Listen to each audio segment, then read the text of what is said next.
Et coucou, j'espère que tout le monde va bien. Donc on se retrouve aujourd'hui comme prévu pour la création du jour. On va utiliser la petite barquette décorée que j'avais récupérée. Donc je l'aime beaucoup parce que vous voyez il y a un petit fond comme ça avec des articles de journaux. Donc c'est vraiment très sympa. Donc on va l'utiliser pour réaliser un tableau, tout simplement un tableau vintage. Donc je vais le prendre dans le sens du format portrait. Et la première chose que nous allons faire, c'est que nous allons passer une couche de gesso tout autour pour pouvoir ensuite passer une petite couche de distress pour vieillir un petit peu la création. Voilà, donc ça on le fait vraiment juste sur le bord. Donc j'utilise le gesso de chez Action parce qu'il n'a pas un si gros pouvoir couvrant. Voilà. Vous voyez, même si j'applique, je vois encore les écritures.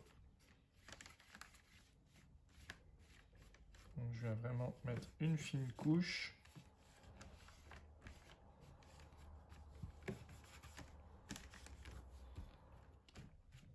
Donc on va laisser sécher et on se retrouve pour ancrer ensuite la création.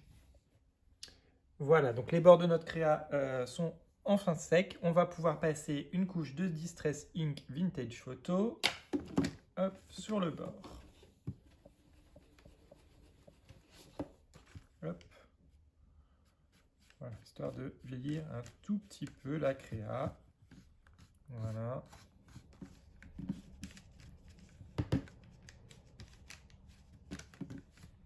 Hop.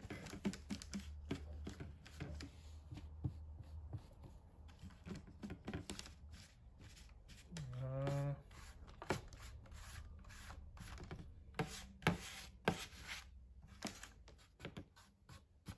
C'est parfait.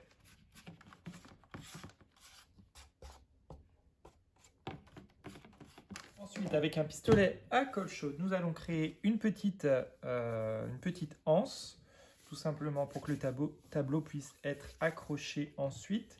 Donc je prends un pistolet à colle chaude, je me munis d'une petite chute de ruban. Donc là c'est un ruban en velours, j'ai pris dans les tons marron. Donc soit vous faites une petite boucle que vous venez coller ici, soit vous faites tout simplement une anse.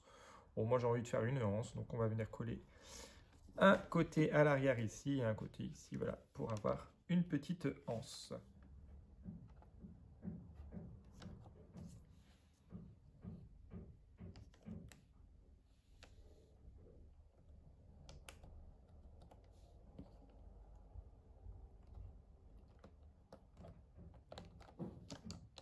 Voilà, donc notre petite anse est maintenant collée. Je vais ensuite me munir de petites images comme ça, vintage.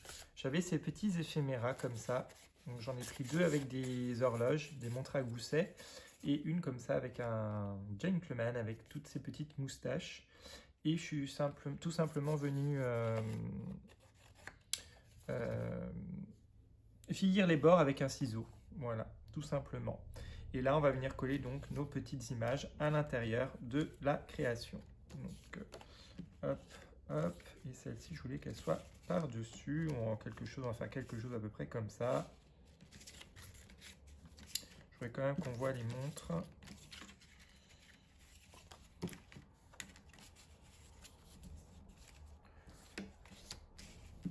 Ouais, on va faire à peu près quelque chose comme ça. Je voudrais qu'on voit quand même les montres. Donc on prend du scotch double face, on colle nos petits éphéméras à l'intérieur. Donc voilà ce que ça donne. J'ai ensuite sélectionné tout plein de petits éléments en bois. Voilà, donc il y a des petits boutons qu'on va coller. Il y a voilà, une petite découpe comme ceci, un petit filet noir qu'on va venir coller également. J'avais cette découpe d'un gentleman. Comme ça, on va venir également le coller à l'intérieur. J'ai des engrenages, j'ai des petits numéros. Voilà, des petits numéros comme ça. J'avais une petite moustache comme ça va aller très bien dans le thème.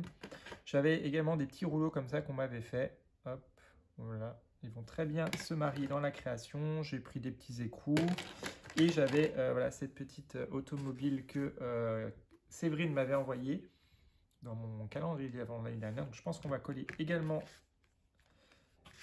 cette petite automobile par ici dans la créa. Voilà, je colle tout ça, et puis on se retrouvera après pour la suite. Voilà, notre petit collage est terminé. On va ajouter maintenant des petits sequins dans les tons marron et un petit peu de doré. Voilà. Donc hop, on en met un petit peu dans le cadre.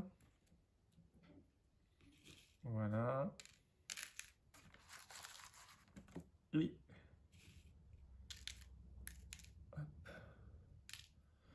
Et ensuite, on va venir fermer le tableau tout simplement avec du rhodoïde. Voilà, donc celui-ci, du coup, je l'ai coupé aux dimensions 21 par 16. Et j'ai mis un scotch double face très fin, à part celui-ci parce que j'en avais plus. Donc que l'on va coller tout simplement au bord, voilà, de la création. Donc c'est parti, je décolle ça, je colle le cadre. Et voilà, notre tableau est terminé. Voilà, j'ai ajouté la feuille d'acétate par-dessus. Il n'y a plus qu'à installer le tableau. Je trouve que c'était vraiment une bonne idée de garder cette barquette. Si jamais j'ai l'occasion de retourner chez Aldi, j'en reprendrai probablement. Voilà, bah écoutez, dites-moi ce que vous avez pensé de cette création en commentaire. Je vous fais de gros bisous et on se retrouve très vite pour de prochains tutos. À bientôt!